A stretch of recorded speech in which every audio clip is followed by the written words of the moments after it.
तो मैं आज इधर खड़ा होके 6 सवाल पूछने लगा हूं। मुझे इन 6 सवालों के जवाब चाहिए।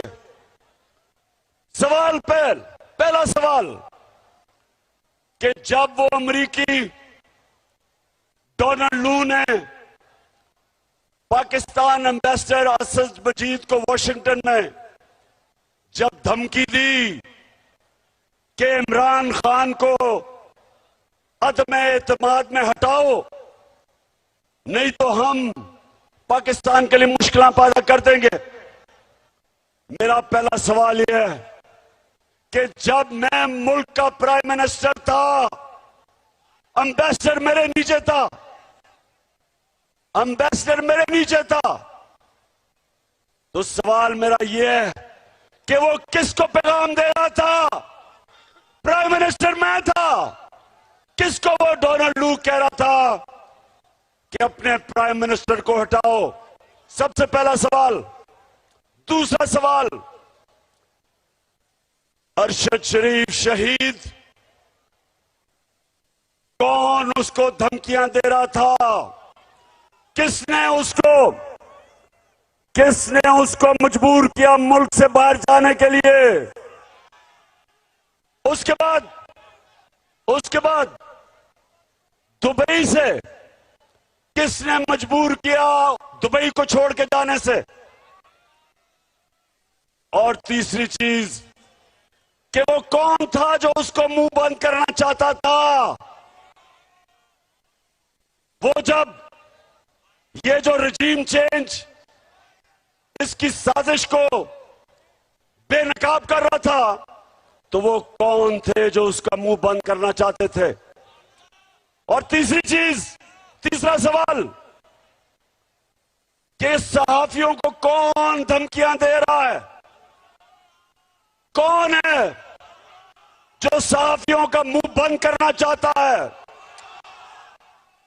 कौन आजादी राय से खौफजदा है? वो कौन है जो चाहते हैं कि इस मुल्क में मीडिया आजाद ना रहे? वो कौन है जो सहाफियों को धमकी दे के 4 सहाफी अब तक मुल्क से बाहर चले गए, 3 सहाफियों को मारे पड़वाई हैं, एक को जेल दी है, FIR कटवाई है। तो मेरा सवाल ये तीसरा कि वो कौन है जो इस मुल्क में हमारी आजादी लेना चाहता है, हमारी आवाज बंद करके? और चौथा, वो कौन है जिन्होंने आजम खान स्वाति, सेनेटर, 75 साल उसकी उम्र, उसको पहले बच्चों के उसके पोते और पोतियों के सामने मार पड़वाई और उसके बाद उसको नंगा करके उसके ऊपर तशद्दुद किया? वो कौन है? वो कौन है जो FIA को कह रहा था, ऑर्डर दे रहा था FIA को? वो कौन था? और वो कौन था जो शहबाज गिल, यूनिवर्सिटी प्रोफेसर, उसको उन्होंने नंगा करके उसके ऊपर तशद्दुद किया? कौन थे वो? पुलिस कहती है जी हम नहीं थे, हमें पीछे से ऑर्डर आए।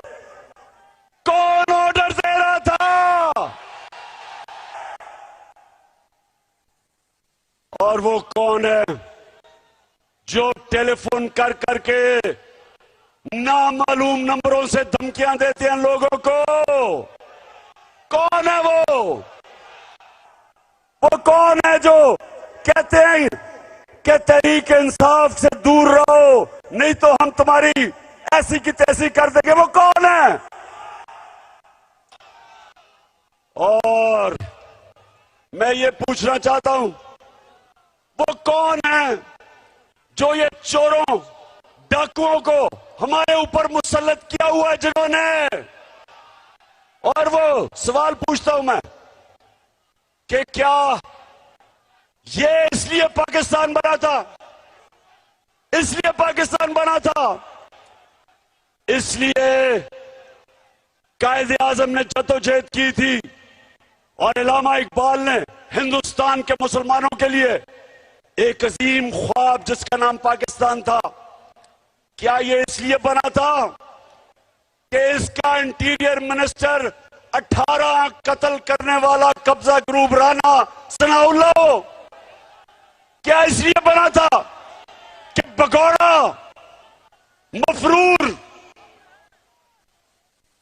मुजरिम लंदन में बैठ के अरबों रुपए की प्रॉपर्टी पे हमारे ऊपर हमें ऑर्डर करे, इस मुल्क में फैसला करे कि आर्मी चीफ कौन बनेगा?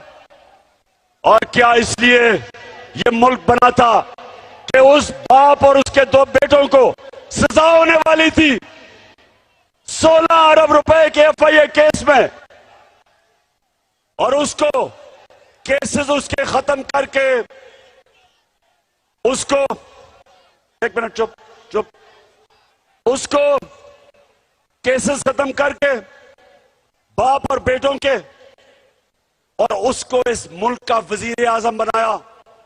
इसलिए पाकिस्तान बना था। क्या इसलिए बना था कि आसिफ जरदारी जो 30 साल से मुल्क को लूट रहा है, जेलों में गुजारा है उसने, अभी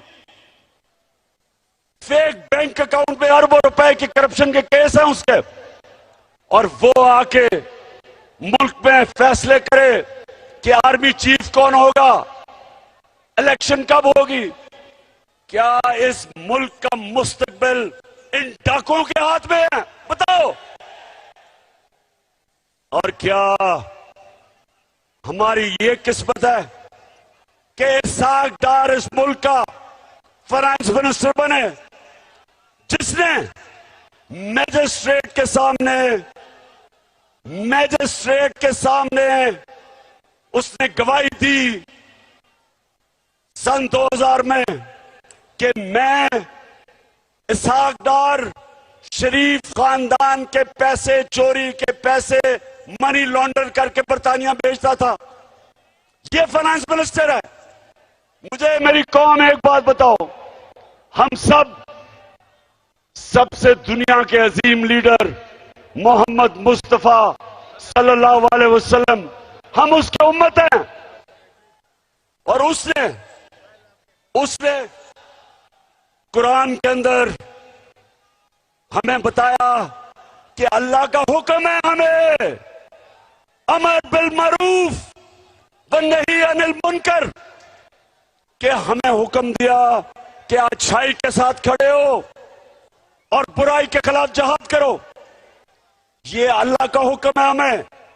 और क्या इन चोरों को जो ऊपर बिठा के और हमें कहें कि हम इन चोरों की क़यादत मान लें?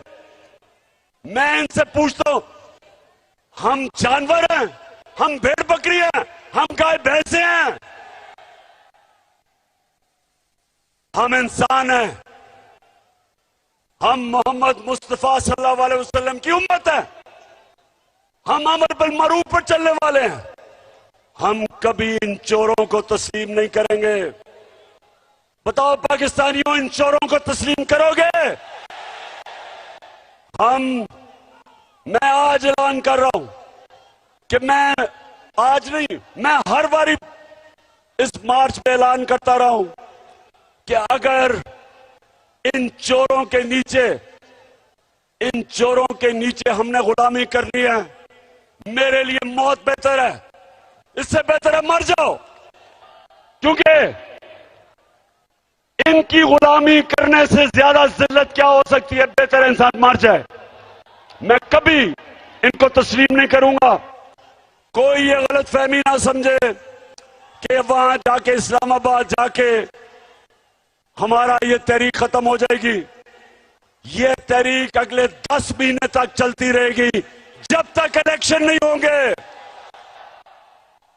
और मैं अभी प्रेस कॉन्फ्रेंस हुई, उसमें कहा कि जनाब हम न्यूट्रल हैं, हम गैर सियासी हैं। तो मेरा सवाल यह है कि अगर आपने फैसला कर ही लिया है न्यूट्रल होने का और गैर सियासी का, तो क्या चीज आपको रोक रही है साफ और शफाफ इलेक्शन करवाने में? हम कभी भी अल्लाह के सिवा किसी के सामने नहीं झुकेंगे और हम हकीकी आजादी के इस जिहाद में आखिर तक इमरान खान के साथ जद्दोजहद करेंगे।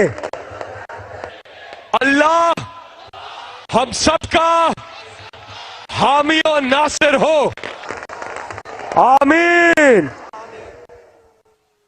अच्छा, अब जब मैं इस्लामाबाद पहुंचूंगा यानी पिंडी पहुंचूंगा, मैं सबको कॉल करूंगा और आपने मोटर में, बस में, ट्रैक्टर पे, साइकिल पे, मोटरसाइकिल पे, जो आपको मिले आपने इस्लामाबाद पहुंचना है। और अगर कुछ ना मिले तो पैदल आ जाना, इंशाल्लाह आपका इस्तकबाल करेंगे। पाकिस्तान जिंदाबाद।